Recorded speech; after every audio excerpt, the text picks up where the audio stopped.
Vous rentrez chez vous après une journée épuisante, le corps lourd, et vous ressentez ce besoin vital de vider votre sac. Vous trouvez cette personne de confiance, vous commencez à parler avec sincérité, et en quelques secondes, la conversation bascule totalement. Vos émotions sont mises de côté, balayées par un flot de paroles qui ne vous concerne soudainement plus du tout. C'est un moment de solitude intense, une petite cassure invisible mais bien réelle dans le lien humain. Vous sentez cette tension monter dans vos épaules, ce nœud dans l'estomac, pendant que l'autre continue de parler de lui. Nous avons tous croisé ce genre de dynamique, cette sensation étrange de n'être plus qu'un simple figurant dans l'histoire de l'autre. Ce n'est pas le fruit de votre imagination, c'est une réalité sociale très ancrée dans nos échanges quotidiens en France. Aujourd'hui, nous vivons le grand paradoxe de l'hyperconnexion, où nous n'avons jamais été aussi proches numériquement, mais aussi isolés émotionnellement. Nos vies vont très vite, la pression de la réussite est constante et l'attention véritable est devenue une ressource extrêmement rare. Certaines personnes, parfois sans même mesurer l'impact désastreux de leurs mots, ont cette tendance naturelle à tout ramener à elles. La psychologie humaine explique très bien ce phénomène à travers ce que l'on nomme le biais d'égocentrisme. Les chercheurs ont largement démontré que nous percevons souvent le monde depuis notre propre fenêtre interne, ce qui est tout à fait normal. Mais chez certains individus, cette fenêtre se fige pour devenir un miroir de foire, ne reflétant plus que leur propre existence. Il est essentiel de décrypter cette mécanique subtile pour ne plus se sentir blessé, ni invalidé dans ce que l'on ressent face à ces échanges. Ce comportement se trahit souvent par des petites phrases, lâchées mine de rien au milieu d'un café, au bureau ou lors d'un repas en famille. Ces phrases semblent anodines au premier abord, presque innocentes, mais elles portent en elles une charge émotionnelle très lourde. Prenez par exemple cette remarque souvent lancée sur le ton de la blague « Assez parlé de toi, parlons de moi ». Au départ, on sourit poliment. On laisse passer la phrase, on se dit que c'est de l'humour un peu maladroit pour détendre l'atmosphère. Mais derrière ce sourire de façade, il y a un désintérêt manifeste pour la vulnérabilité que vous étiez courageusement en train d'exposer. Votre expérience personnelle, votre fatigue ou même votre réussite que vous vouliez partager sont soudainement reléguées dans l'ombre totale. L'autre personne ressent ce besoin viscéral et immédiat d'occuper le centre de la scène, de capter absolument toute la lumière disponible dans la pièce. Cela ne fait pas d'elle une personne foncièrement mauvaise, mais cela crée un déséquilibre affectif profond et épuisant dans la relation. Vous devenez le simple spectateur de sa vie, alors que vous cherchiez un véritable partenaire pour partager un moment de vérité et de respiration. On retrouve aussi une autre justification très moderne, souvent emballée de manière trompeuse dans les mots du développement personnel. C'est cette fameuse phrase qui dit « Je ne suis pas égoïste, je fais juste attention à moi-même ». Sur le papier, l'idée de prendre soin de soi est non seulement saine, mais totalement indispensable à notre équilibre mental quotidien. Cependant, dans la bouche d'une personne centrée sur elle-même, cette belle notion devient un bouclier redoutable pour justifier l'indifférence totale. Elle s'en sert consciemment ou non pour légitimer des actions qui ignorent complètement vos propres besoins, vos attentes et vos limites. C'est une manière très subtile de se dédouaner, de faire passer un grave manque d'empathie pour une grande maturité émotionnelle et spirituelle. Vous vous retrouvez alors sans voix, coincé, car il est très difficile de reprocher à quelqu'un de vouloir simplement prendre soin de son bien-être. C'est un piège conversationnel redoutable qui vous laisse souvent avec un grand sentiment d'injustice, d'isolement et de confusion amère. Dans le même registre, il y a cette réplique que nous avons tous entendue et redoutée un jour « Je suis juste honnête ». Cette phrase arrive généralement juste après un commentaire tranchant, une critique non sollicitée ou une remarque profondément blessante à votre égard. Les individus égocentriques utilisent la carte de la franchise absolue pour s'autoriser à déverser sans filtre tout ce qui leur passe par la tête. Ils confondent allègrement l'honnêteté authentique avec une forme de cruauté déguisée, oubliant totalement le filtre élémentaire du tact et de la bienveillance. La véritable franchise, celle qui construit et qui aide l'autre à grandir dans la confiance, s'accompagne toujours d'une profonde considération pour ses sentiments. Quand quelqu'un vous blesse et se retranche systématiquement derrière son honnêteté, il refuse en réalité d'assumer la responsabilité de ses propres mots. Il vous laisse seul avec la douleur aiguë de la remarque, tout en se donnant le beau rôle héroïque de la personne transparente et pure.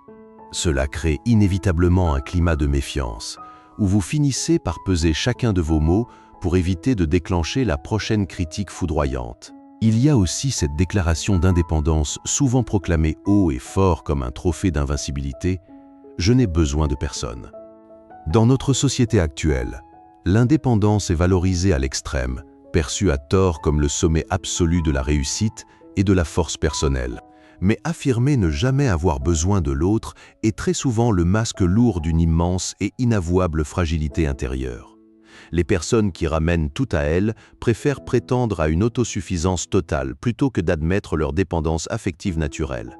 Elles ont une peur terrible et paralysante de la vulnérabilité, cette angoisse sourde d'être perçue comme faible, démunie ou dépendante de l'amour de l'autre.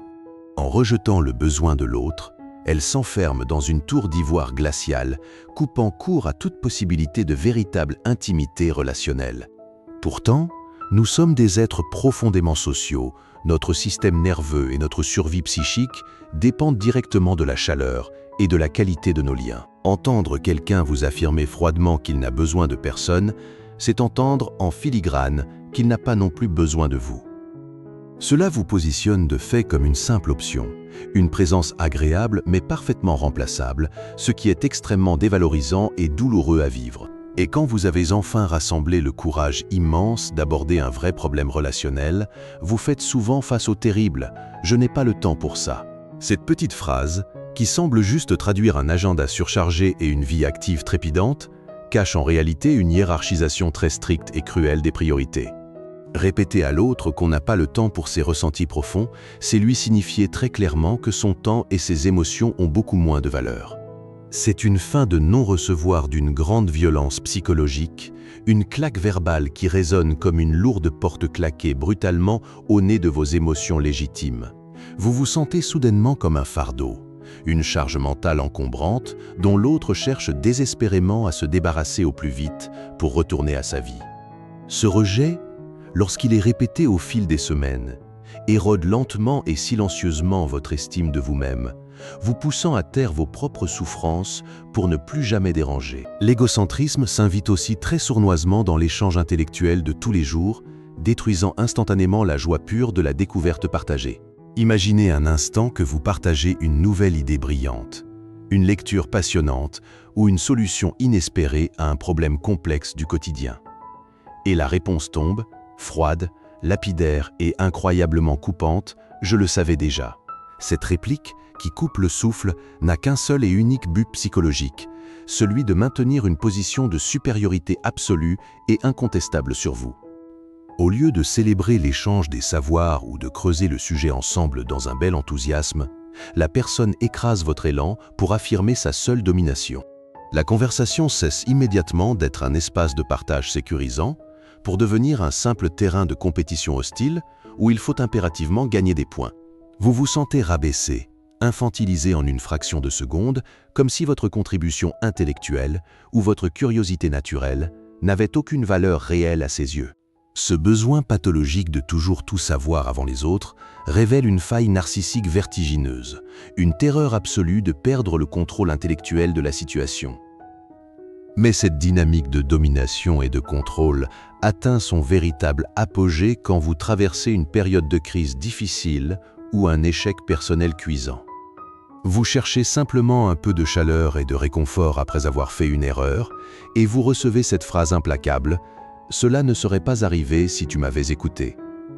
À ce moment très précis de fragilité extrême, vous réalisez avec douleur que vous n'êtes pas face à un partenaire de soutien, mais face à un juge sévère et froid.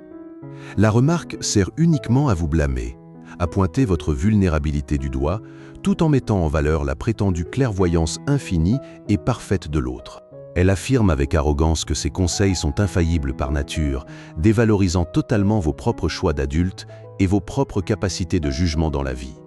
Plutôt que de vous tendre une main chaleureuse pour vous aider à vous relever doucement de cette épreuve, la personne profite cyniquement de votre chute pour se grandir. C'est un manque d'empathie d'une violence redoutable qui transforme un simple moment de détresse humaine en une leçon de morale profondément humiliante et inutile. Enfin, il y a cette certitude absolue.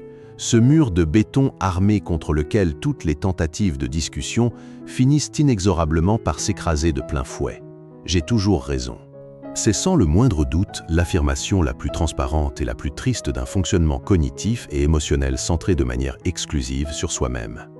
Celui qui clame haut et fort avoir toujours raison montre une incapacité chronique et maladive à accepter la moindre contradiction ou le moindre doute existentiel dans son esprit. Il lui est psychologiquement et viscéralement impossible d'admettre ses erreurs, car cela remettrait en cause toute la structure artificielle et fragile de son identité. La perspective de l'autre n'est pas seulement ignorée temporairement, elle est considérée comme ontologiquement invalide, annulée avant même d'avoir pu être clairement exprimée. Débattre, discuter ou simplement argumenter devient alors une perte d'énergie totale, une lutte épuisante et vaine, où vous finirez systématiquement par capituler d'épuisement mental. Toutes ces petites phrases du quotidien, lorsqu'elles sont mises bout à bout jour après jour, tissent une toile relationnelle extrêmement étouffante et profondément anxiogène. Elles génèrent en vous un doute permanent, un brouillard mental tenace, une fatigue sourde qui s'accumule dans votre corps sans que vous ne compreniez vraiment pourquoi au tout début. Vous rentrez souvent de ces échanges complètement vidés de votre énergie vitale, repassant le film de la conversation en boucle dans votre tête à la recherche de votre propre erreur. Vous commencez à vous remettre sérieusement en question, à vous demander si vous n'êtes pas effectivement trop sensible ou si vous n'en demandez pas un peu trop aux autres. C'est le propre des dynamiques égocentriques toxiques. Elles ont ce talent macabre d'inverser totalement la culpabilité et de vous faire porter seul tout le poids du malaise relationnel. Mais il est crucial, pour votre propre survie émotionnelle et pour la paix de votre esprit, de comprendre que ce comportement ne parle absolument pas de vous, ni de votre valeur personnelle profonde.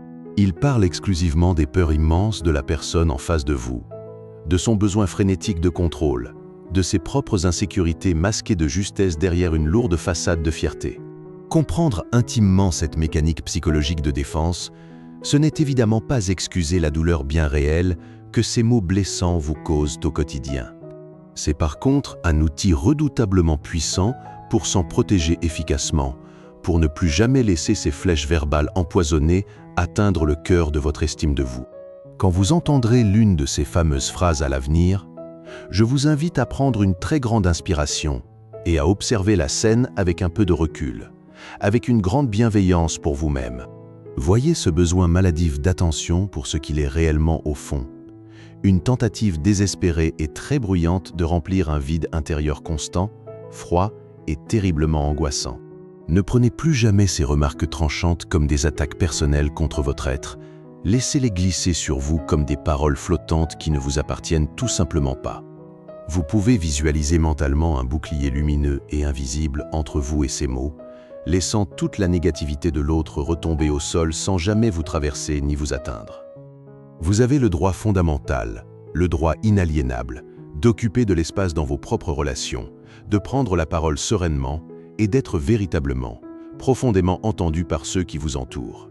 Vos émotions, qu'elles soient joyeuses, infiniment tristes ou totalement confuses, méritent d'être accueillies avec une grande douceur, avec une belle curiosité, et non d'être balayées par l'ego surdimensionné d'une autre personne. Il est parfois absolument nécessaire pour la préservation de votre santé mentale de poser des limites claires, de refuser doucement mais avec une très grande fermeté ces dynamiques unilatérales qui vous consument. Vous pouvez tout simplement répondre, d'une voix calme, ancrée et posée, « J'entends ton point de vue, mais j'aimerais vraiment qu'on revienne à ce que j'étais en train d'exprimer juste avant. » Ou encore, de manière un peu plus directe mais toujours sans agressivité, « Je ne cherche pas de conseils ou de critiques en ce moment précis. J'ai juste besoin que tu sois là pour m'écouter sans me juger du tout. » Ces petites phrases magiques d'affirmation de soi et de recadrage agissent comme des boucliers bienveillants pour préserver intacte votre précieuse énergie mentale face aux assauts de l'égocentrisme. Bien sûr, il arrive très souvent que la personne en face ne puisse pas du tout entendre ce recadrage, enfermée à double tour dans la prison insonorisée de son propre monologue intérieur. Dans ce cas précis, il est vital d'accepter une vérité difficile mais libératrice. On ne peut absolument pas forcer quelqu'un à développer une empathie qu'il ne possède tout simplement pas à cet instant de sa vie.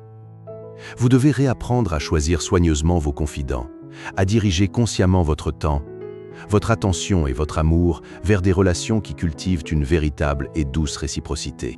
Cherchez activement les personnes lumineuses qui vous posent de vraies questions sur vous, qui rebondissent avec un intérêt sincère sur vos histoires, qui célèbrent avec joie vos petites victoires du quotidien.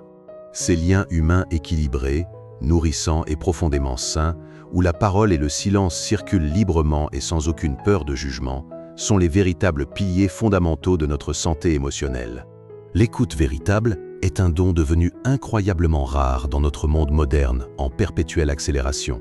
Un acte de générosité profond qui demande le courage de mettre son propre ego en sourdine pendant un précieux instant. Ne laissez jamais, au grand jamais, une personne centrée uniquement sur elle-même vous convaincre insidieusement que vous n'êtes pas quelqu'un de fascinant, ou que vos problèmes du moment sont mineurs ou ridicules. Votre histoire personnelle a une valeur inestimable, vos ressentis les plus intimes sont parfaitement légitimes, et votre voix unique au monde mérite de résonner pleinement, sans être constamment interrompue ou minimisée par le bruit des autres. Prenez grand soin de préserver votre lumière intérieure, de cultiver votre estime personnelle à l'abri des vents contraires, et choisissez de ne partager cette belle vulnérabilité qu'avec ceux qui savent réellement en apprécier toute la chaleur réconfortante.